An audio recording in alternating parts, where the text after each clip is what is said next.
They have been able to deal with different teams coming at them different ways.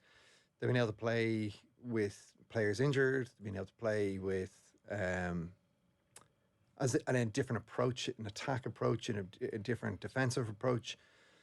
They've been able to evolve each time they've played based on who it is they're playing against, whether they're playing against number one in the world or playing against, Romania. But all in all, when you take all of the data and all the analysis and all the inputs and all the outputs and all the quality and all the grades that we take, Ireland are ticking along just lovely right now. And what we've done is we've actually got a slide here to kind of indicate how Ireland have played.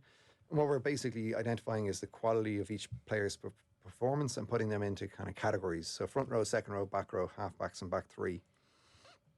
And when we look at Ireland's performance, we have the green line, which is the performance of Ireland, kind of Six Nations and a couple of the kind of big games leading up to before the World Cup.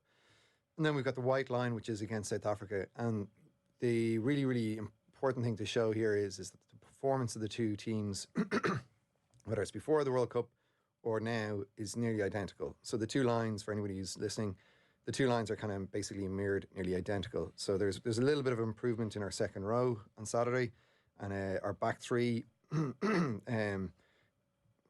couple of drop balls, weren't able to kind of collect the ball as much, so it affected their overall performance, the quality of their grade.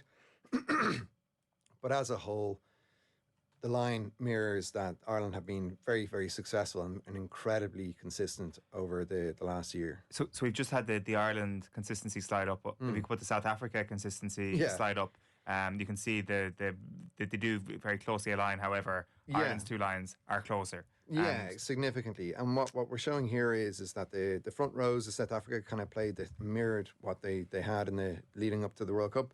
But it's their second row and back row that had a bit of a howler in the game at the weekend. And when we kind of drill into that a little bit more and we look at it, it's basically the decision making at the breakdown and the ability to get to the breakdown quicker.